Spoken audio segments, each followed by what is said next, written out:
Check दिए। और भी सेवक बड़े गजब के होते हैं। हमारे धाम पर जब नया नया धाम बना, एक पंखा मिला हमें 1100 रुपया का दान में। पंखे में 3 पंखी और 3 पीढ़ी के नाम।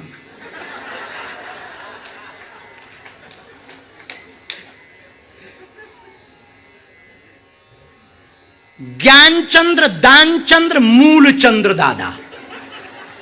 और गजब देखना, 1100 रुपया में 3 पीढ़ियां घूम रही हमारे आश्रम पर।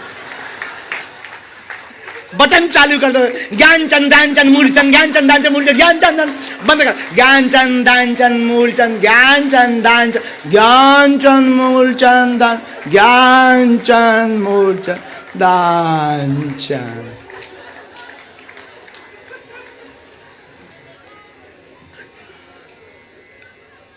बताओ, हमें भी एक दिन दुख लगा तो चलो लड़का तो लड़का, दादा को तो ना घुमाओ। और अच्छा वो पंखा भी रहा होगा कंपनी का, जला ही नहीं। और हम सोचे कि भगवान करे फूक जाए, कम से कम दादा कुछ दिन रेस्ट तो कर लें। रेस्ट, पर दादा रेस्ट ही नहीं कर रहे, फूके नहीं। पर अंत तो गत्वा एक दिवाली पे हमें उतारना ही पड़ा कि कम से कम लड़का और नाती तो ठीक है, पर दादा की अवस्था हो गई होगी। अच्छा उसमें स्वर्गीय ऊपर से लिखा था, स्वर्गीय दादा मूलचंद्र। अब हम कहीं मर गए, कम से कम इन्हें तो ना घुमाओ।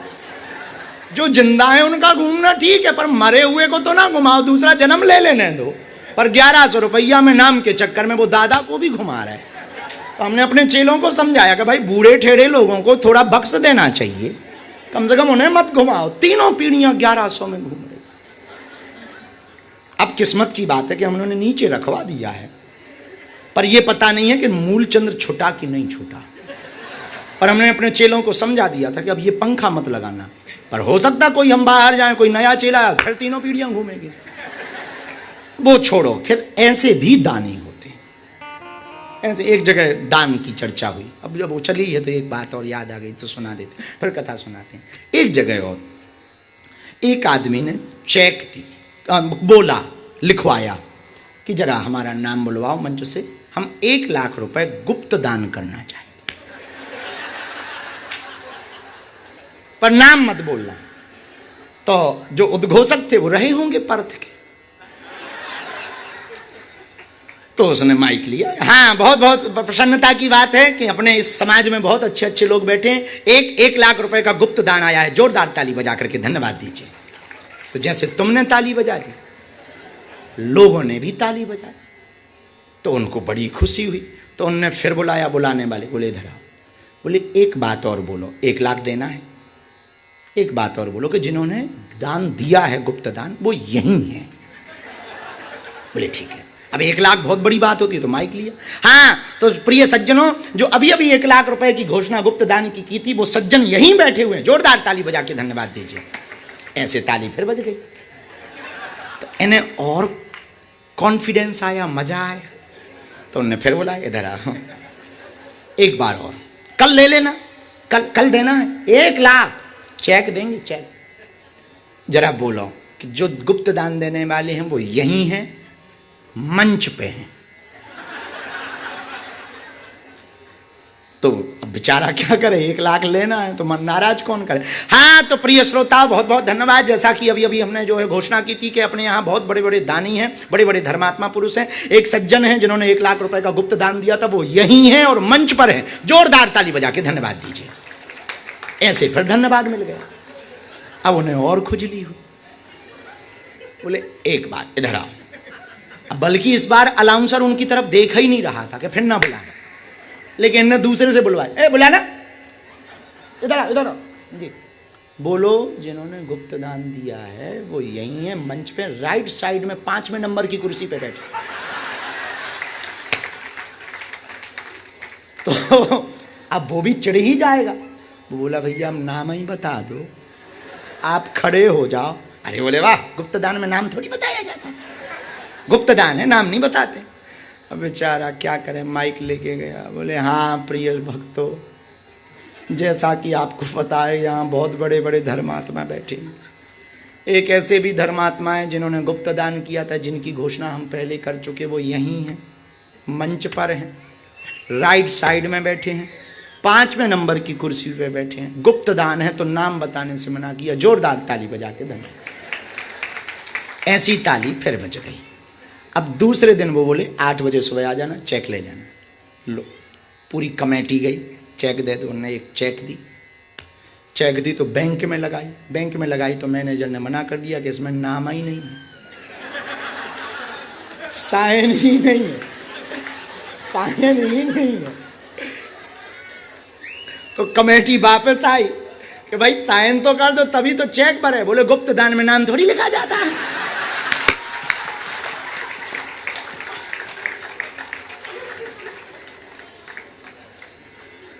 कमेटी बोली जय हो प्रभु। बाद में पूछा कहां से हो?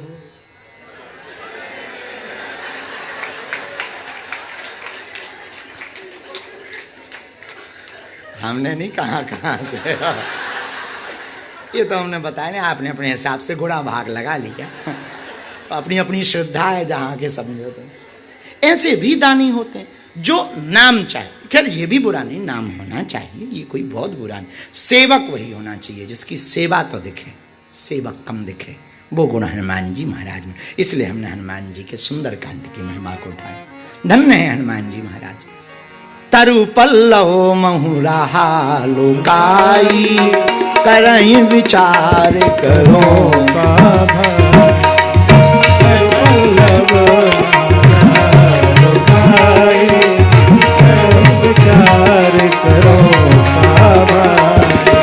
सीताराम सीताराम सीताराम कहिए, सीताराम सीताराम सीताराम कहिए।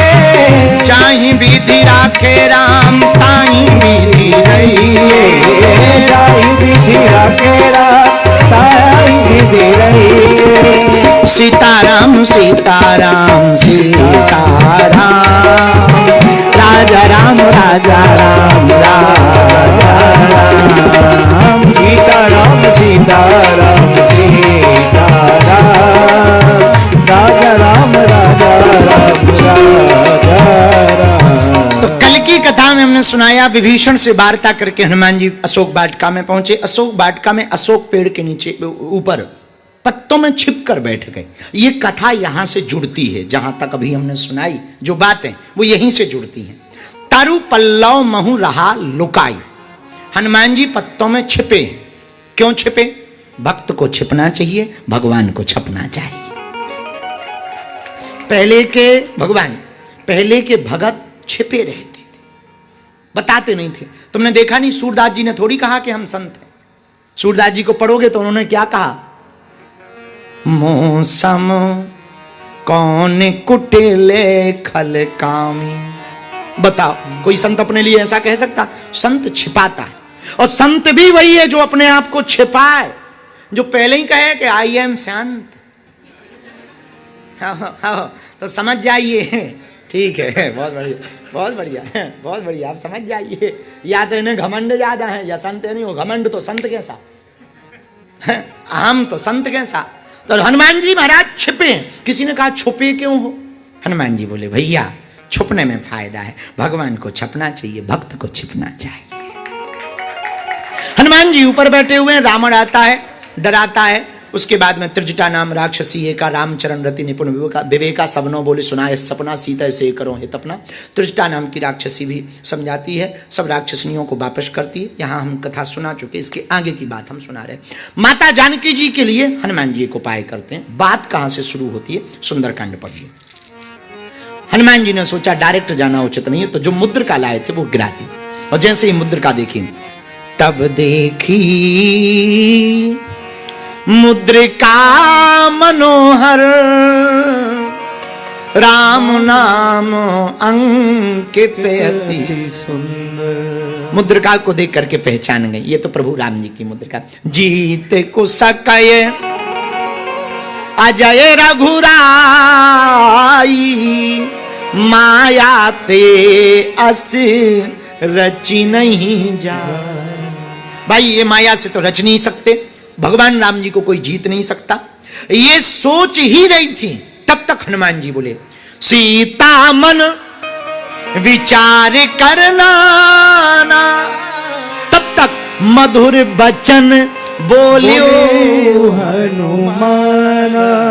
लेकिन हनुमान जी महाराज मधुर वचन में सोचने लगे कि हम बोले क्या। तो सीता जी की तरफ देखा, मां की तरफ। मां है व्यथा में, विरह व्यथा, विरह में व्यथा में, और व्यथा को कथा ही मिटा सकती। उन्हें व्यथा है, और व्यथा कैसे मिटेगी? बोले कथा से। भाई किसी को व्यथा हो, जैसे तुम लोग 2 घंटा हमारी कथा सुनते, कल भी सुनी, आज भी सुन रहे, क्या तुम्हें पड़ोसी की टेंशन हो रही है? अभी वर्तमान में हो रही? पड़ोसन की नहीं हो रही? बोलो नहीं, उसमें डरना क्या है? हम कौन सा तुम्हारी फोटो छपवा देते हैं? वो कोई टेंशन हो रही? जब तक कथा में ध्यान ही नहीं, बस यही लग रहा, अच्छा अब आगे क्या, अब आगे क्या, यही मन में आ रहा। तो व्यथा में होंगे, पर कथा व्यथा मिटाती है। तो हनुमान जी ने यही विचार किया और करने क्या लगे, ए हा रामचंद्र गुण बरने लागा, सीता कर दुख भागा। ए हा रामचंद्र गुण बरने लागा, सुनते ही सीता कर दुख भागा। श्री राम जय राम जय जय राम। बोलो श्री राम जय जय राम। हनुमान जी महाराज कथा सुनाने लगे। हनुमान जी कथा सुनाने लगे तो माता जानकी जी सुनने लगी। लागी सुने श्रवण मन लाई। अच्छा, कथा का ये नियम है। कथा माता जानकी जी ने भी सुनी, तो कैसे? मन लाई, मन लगाकर सुन।